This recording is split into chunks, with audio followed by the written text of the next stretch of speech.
Hey everybody, welcome back to Gray Area. My name is Alex, and today we have studio engineer, producer, and live performance musician, Hannes Bieger. How are you doing today? I'm good. Hey, how are you? I'm great. I got your name right, didn't I? Yes, Okay, yes. good. Kudos for that. I tried. I tried really hard on that one. So I always like to start interviews off by asking about people's how people form their musical DNA. I understand that your dad had like a really big impact on your early childhood, your early childhood and what you listened to. Is that right? Yeah, that's right. I was actually fortunate in that he had a record collection that he let me have at a very or let me use at a very, very young age. So a typical afternoon for me, age 6, would be sitting with headphones in front of the home stereo and flipping over the Sergeant Pepper vinyl over and over again. And the record now is absolutely destroyed. I think it's still in my mother's house, and yeah, it's full of fingerprints and crackles and scratches and whatever. Like what happens when you let small kids handle the records. But yeah, he luckily wasn't precious about it, and so yeah, I took that kind of music in very, very early on in my life. How fortunate to have a dad that was so open with the things that were probably very prized to him at one point. Um, After noticing that you found an interest in it. I know you mentioned Sergeant Pepper's. What was so impactful about that album that you seem to mention it so often? Well, it's one of the records that resonated with me a lot in the early years. I mean, there was a lot more, like other Beatles records, other Pink Floyd records. He used to have a couple Deep Purple and Led Zeppelin records, which I think started to care about a bit later, and of course also a lot of Rolling Stones, which was equally important to me as the Beatles. And yeah, I think it was just I don't know, it was really everything about it. I mean, it's the music itself, the songwriting, the whole like artwork that you can actually, I mean, there's so much to see and discover on a 12-inch vinyl sleeve and stuff like that. And so it was really the whole experience of it. And I think I mean, there's probably 5,000 reasons why someone could mention Sergeant Pepper's as a Yeah. significant record. But I think to me it was significant because it was so wild, it was so colorful, it was just, I mean, there's something about it, I think, which I may go out on a limb here, but I always had the feeling that this kind of also drug infused period of the Beatles kind of resonates very well with the children's mind, because Yeah. it's so playful and so colorful and very innocent also, in a way, from today's perspective. And that really had a profound impact on me. And then also, I would say that it's actually, I would even go so far that probably Revolver by the Beatles Yeah. is maybe my earliest exposure to something that you could say is electronic music of sorts, in the way how they started to use the studio as an instrument by itself, and for example use the vari speed of the tape to kind of pitch down the drum recordings and stuff like that, which yeah, I think it's these little bits and pieces which really laid the foundation for what I'm doing today, in a way. It's so interesting that you mentioned that because that's so much of like your job, not just as a producer, but even as like previously as a studio engineer for so much of your life. And you really started to like, maybe you didn't know you were picking up on those ideas back then. You were starting to understand like how sound could be toyed with to create a new musical palette, so to speak. Um, you started off with an electric guitar and a mohawk at 10. What do you remember about the beginning of your journey as a musician? Well, I think at that time my role model really was Keith Richards. Mm, In the way I wanted to play guitar like him, and I wanted to be as cool as him, basically. Because there was also something like in this imagery and the whole. I mean, I didn't know that much about the history of the band and everything when I was 10, but I probably knew something. And I don't know, this kind of pirate rock and roll outlaw image kind of resonated with me almost as much as the actual guitar playing, which yeah, still I hold very dearly. And yeah, I used to struggle with my guitar teacher back then a lot, because he was more of a jazz guy and I right. was one of his youngest students. And I think his vision was to kind of lead me towards jazz at a very, very young age, which he didn't succeed with, because I always just wanted to learn how to play the intro riff of Honky Tonk Woman or stuff like that. But what was great actually is that he never really directly showed me how to play these things, even though he could probably play them in his sleep. But Right. he kind of taught me how to learn figuring out myself, and this I'm very grateful for. Yeah, that's an important lesson, isn't it? You know, not giving you the tools to figure it out on your own. Um, can you talk about how you went from that to falling in love with dance music? Did it happen before you moved to Berlin, or was it a result of moving to Berlin? No, it actually happened before. I like I said, I would say that my earliest exposure to something that could remotely be considered electronic music, or not even so remotely, was early Beatles stuff, but equally important also Pink Floyd. And Yeah. my father didn't just have the more mainstream oriented records of the first half and mid 70s, like Shining a Crazy Diamond and that kind of stuff. He also had the earlier late 60s stuff, which is it's a lot more wild and experimental. And if you look at Amalgama with all these tape loops Right. and stuff they did, um, I mean, I never really listened to that kind of stuff so much, but I did listen to it, and it also did have some sort of impact on me. And Right. so the plant or the seed for me working in the field of electronic music, I think, was planted very, very early on. And also I loved the mini moog on China and Your Crazy Diamond and all this kind of stuff long before I could even say what kind of instrument it was. So that sound was with me since I was a very, very small kid already. And then, yeah, I continued playing guitar in several bands, and this was mostly rock music. But in the 90s, coming from Hamburg, which is a city that has always been very focused on British mentality and looking towards England. I mean, it's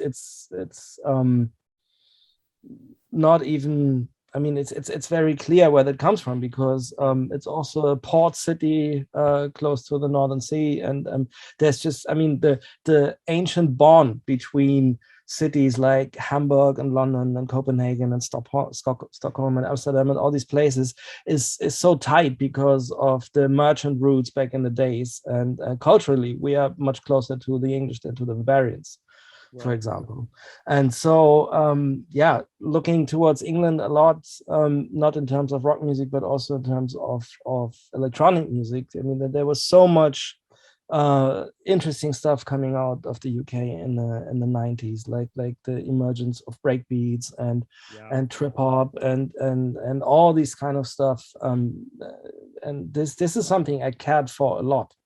Like Massive Attack and the first Portishead record struck me like a lightning, and that kind of stuff blended its way into what we did musically quite quickly. And also we got more open to jazz, the more groovier forms of jazz, and this whole acid jazz movement, all this kind of stuff. And so what used to be pretty straightforward 70s oriented rock music that we played gradually shifted more and more towards jazz, funk, acid jazz. At some point, I played in a band that had a scratch DJ also and stuff like that. And I started to toy around with synths and samplers, and eventually got the first ones myself. And this was a process that happened in the 90s. So in the decade before I moved to Berlin. And yeah, what I have to say though is that the straight bass drum that only really came into my life after moving to Berlin, I think in 1999 or so, because in Berlin you couldn't avoid it at all. Yeah, it's omnipresent. You said when you first started to like encounter house and techno, you struggled with the balance. You said you struggled with the balance of information in the track over the amount of space. Because you come from a background in rock. How'd you begin to harness that so effectively? Because it seems now you have zero struggle with that at all. You use space in to great effect. How did you transition from like, trying to fill up all of the spaces to letting the space speak? Well, it's an ongoing process, I would say, and yeah, coming from a musician background, of course, you're and at making basically music based on songwriting, you're being used to different amount of or different density of information per time, and club music obviously, or house and techno type of club music obviously works in a very different way, with time also uh, being perceived in a very different way on the dance floor and stuff like that. And I indeed struggled quite a bit with this in the beginning, because I never really, I mean, I used to DJ a lot in my life, but I never played house or techno. I played like soul and funk and Latin jazz and that type of music, Right. which is a completely different story to mixing house or techno records. So I in those days I never really had that experience. I mean, I had that experience from being in a club as a dancer, Right. but not as a live performer in a club environment like I'm doing now, and certainly not as a DJ. And so the first tracks that I produced were more like songs with beats in a way, and Right. and in that sense, not really playable from a DJ perspective.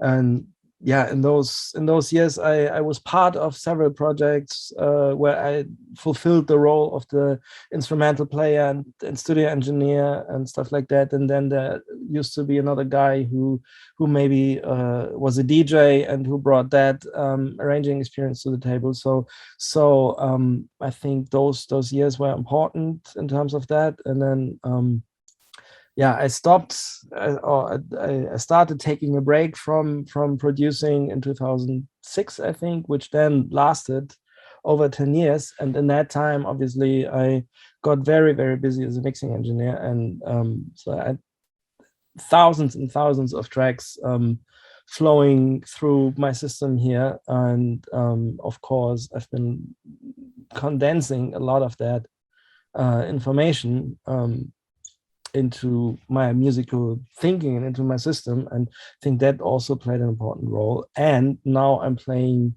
live again for pretty much exactly 3 years, I would say, with the COVID related break in between, obviously. So it's not even that much time so far, but still, I'm in the process of realizing how much of a profound effect playing live also has on the way how I create music at the studio. Because now, in that capacity, I do actually have the direct feedback from what's working on the floor, and I can incorporate it into my music making at the studio as well. Absolutely. I want to touch on that because I DJ and produce, and I see that they're two different things. But I feel like, and if you're when you're performing live, in my mind, it seems like it'd be harder to pivot to accommodate the dance floor. Is it? How do you move about a live set to accommodate a dance floor, to move the dance floor, or to let the dance floor move you? Like, do you do a lot of improvisation in your live sets, or is everything kind of straightforward and performed like when you were a rock musician? Well, I would think there's no golden rule for Mm, that, because there's so many different ways how you could conceive a live set and how you could actually go about it. And when you look around at how the different protagonists are doing it, you'll see so many different ways from for example the way how Kink is playing live, and how many of my fellow awesome soundwave artists are playing live with guys like Satek, who basically use the same setup at all times, regardless of whether they play live or work at the studio. Like right. for them, there's no difference in between the two things, other than the amount of people around them while Right. they are at it. And this obviously for me is vastly different. And also my music, I think, is quite different from the aforementioned artists, in that I would think it's still kind of, in a way, more song based and more driven by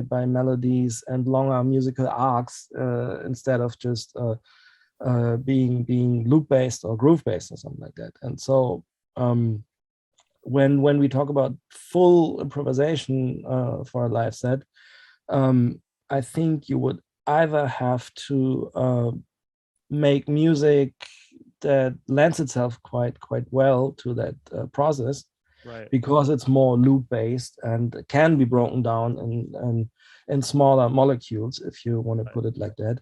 And also it largely depends on the number of people working on it at the same time. Like if you look at the uh, Agents of Time, for example, with like, I mean, I think now they are only playing as a duo, but there used to be three guys playing live, and that is a full band already in a way. Right. And obviously you can do a lot more stuff in comparison to being all by yourself.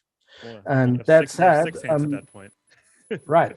And that said, I wish my live set would be. I mean, it's not like it's not live, but I wish I could actually deliver something that's even more spontaneous or more, uh, yeah, generated live on stage, like a band would generate the music live on stage. But making the music that I do and being just a single person, there's a natural limit to that, which I think everybody understands also.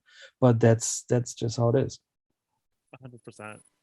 Um, I want to talk about the song "A Million Souls," um, because the story that surrounds the writing of it to me is just kind of incredible. Would you mind telling that story, how you came up with the idea for that and how it turned into a song? Sure. Yeah, it's. I think it's a great story, also because it was so unusual to me, and unfortunately, it has never happened again like that. I wish it would, but it's really like, um, in a way, you could say it's a prime example of why and how musicians kind of probably are just some sort of medium channeling some cosmic energies or something. I mean, it sounds Yeah. completely esoteric now, but in a way, yeah, where does the music really come from? I think this story poses a great answer to that question, also because you can't really tell where the music really came from. But the thing was that uh, before this happened, I was on my first large international tour after I started playing again in the winter of 2018-19, and I spent 6 weeks in South America and played all over the continent, and had a great time. And the thing is that for some reason I had to postpone my return flights by almost 2 weeks or so. And this first half of January 2019, I originally had reserved to go to the studio and with all the experience from the tour, just go to the studio and write new tracks, which I could then release later in the year. And then I returned to Berlin much later than planned, and all that time was used up already by extending the tour. And I had to go straight to work on some studio client projects, and I didn't really have so much time to work on my music anymore. And then the time that I had, for some reason, I didn't really come up with stuff that really convinced me and the labels I presented it to. And so the pressure was mounting, in the sense of, I was like, oh, if with the amount of time you need on a larger label until they have a slot available for your release and stuff like that. And I was getting in the danger zone of not having any music I could release in 2019, just because I was so late at it. And yeah, I was nervous and I felt the pressure. And then I basically just wrote A Million Souls on a Monday morning in a dream. And I woke up with the groove and the reverb melody in my mind, and I sent myself an email from my bed with a couple of notes. And yeah, luckily I could recover the feeling that I had about the track later at the studio from the notes that I took. And that was part one. And part two obviously was that the instrumental then at some point was pretty much finished, with a couple happy accidents, which I have to say were really important. First of all, I only dreamt the first part of the melody, and the turnaround that comes twice, I think, towards the end of the breakdowns is something I just improvised quickly at the end of the day. I recorded it with my modular through the reverb directly to hard disk, no MIDI or anything. And I basically just did this to capture the idea and to properly redo it in the next morning. And then when I arrived at the studio the next morning, I realized it's perfect, and I wouldn't even need to tinker with it anymore. And so that was the one happy accident. And the other one was that I doubled the main sub bass line, which I did with the ARP 2600. I doubled it with a TB303, 1 octave higher, with this semitone glitch glide thing in it. And that was really the moment where it struck me that where I was like, fuck, this is really happening, because that moment when the 303 came in, it really became the groove became so catchy and infectious. And this also was kind of like a happy accident, or just something I almost haphazardly stumbled into by gut instinct. Like, I don't know how to explain it any better way. So that was very significant. And then obviously the instrumental was pretty much done when I was looking for a vocalist. And then obviously what Francesca did just rounded it out so nicely. And the lyrics she wrote, I think, play a really important part in everything. And yeah, this is how it came about. I just love that story so much, because throughout this process, you were almost like a conduit for the music. The music was like living through you. And it was like you were producing without even thinking about it. Like I'm sure there was a lot of thought that went into what you did, but so much of it happened so organically. And I gotta imagine that was just such a beautiful experience. Well, I think you put it in very, very fitting and very beautiful words. And I think what you just said to me characterizes the ideal state of making music. And I think this is really this is really how we in general should perceive making music, with some sort of humble attitude, tapping into some kind of like energy flows or whatever it is. Yeah. And in that sense, yeah, I don't see myself so much as a designer of my own music. It's more like a gardener in a way, or somebody who kind of receives these ideas and then tries to help them grow into the final musical pieces. I love that. I love that so much, being a gardener, in a way. That's a beautiful sentiment and a great way to explain it. Well, I have to, sorry to interrupt you, but I have to admit that it's not my own thinking. It comes from Oblique Strategies, which is a card deck that was designed by Brian Eno. I think the Oh, first wow. version of it already in the 1970s or so, and it's a deck of 100 cards, and the idea of them is that you just pull one whenever you find yourself in a creative deadlock, and then you do whatever it says on the cards, and this could be anything. Like this one says accept advice. This one says use an unacceptable color. This one says make it more sensual.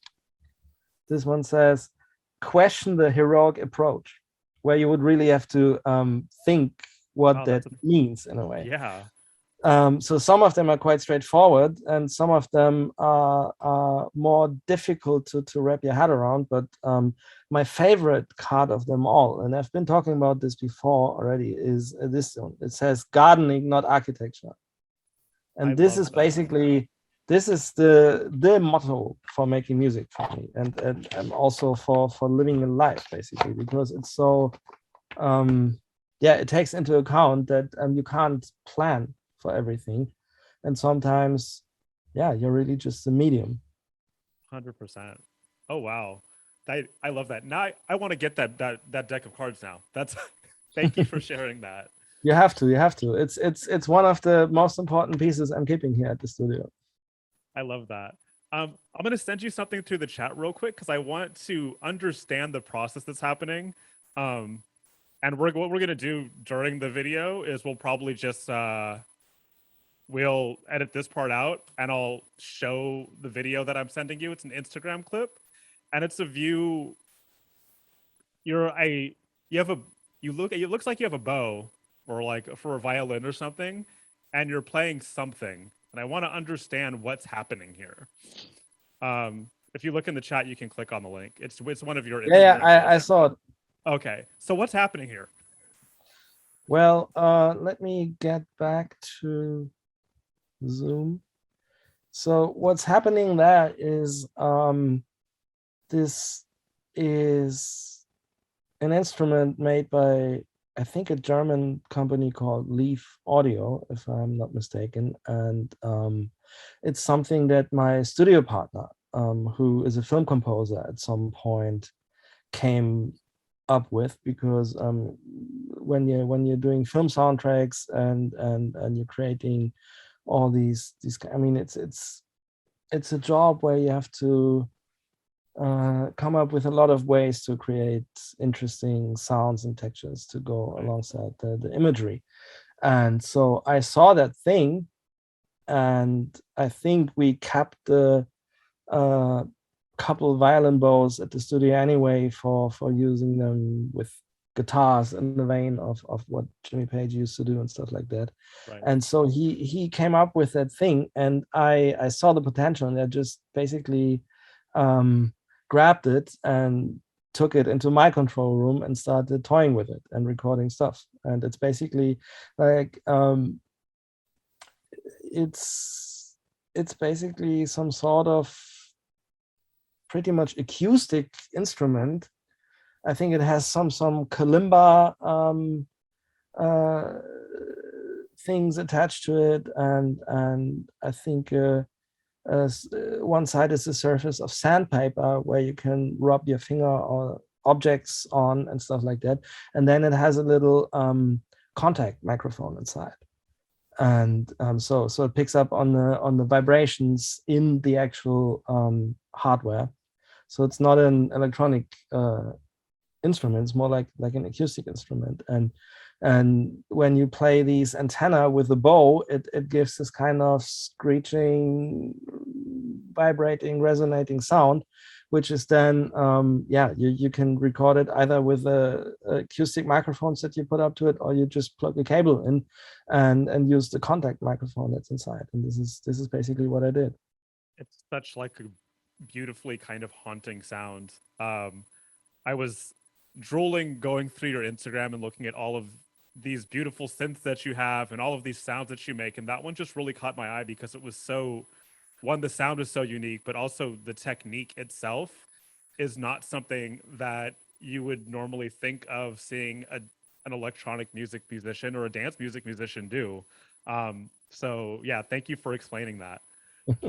Sure, no problem. I mean, it's a great interesting piece, and I think what I have to add is that coming from a more musical, instrumental, acoustic background in the first place, and having worked on a lot of very organic sounding deep house in the vein of Metro Area and Masters at Work and all these guys in the early Right. 2000s, with a lot of Fender Rhodes and Fender bass and acoustic percussions and whatnot.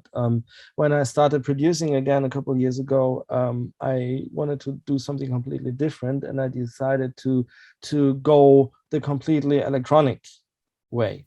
And this is also why I'm doing a lot of percussions with the modulars, because that way I don't have to use the same, to me, now boring sounding conga and bongo and timbale recordings that I used to work with back in the day.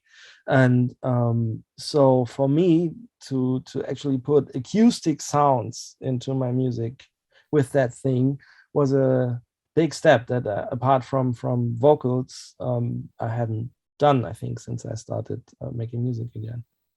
I love it. So we're getting close to the end right now. I have one more question for you, and then we're going to hop into the speed round. Right. And I always like to end interviews by asking the question, what excites you about the future of dance music? Well, right now, I think it's an easy answer, because right now the future of dance music, I think, lies in the fact that it's actually happening.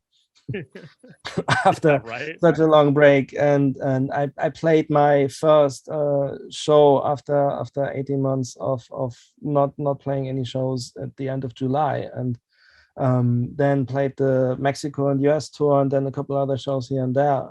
So yeah, I'm like most people still fairly fresh back at it, so to speak, and I think the immediate future of dance music hopefully lies in the fact that it actually happens and exists in the form of music that groups of people in one space actually dance to, and that is very exciting indeed.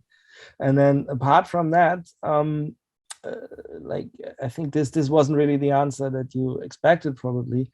The thing is that we can, of course, talk about musical styles and genres and stuff that people consider contemporary, and something that I often hear about my music and my tracks is that they will have some sort of timeless quality to them, and this is something I actually value a lot as a feedback, and it's also something that I would even go so far that I deliberately try to make my music like that, because what happens when you always follow the latest trends and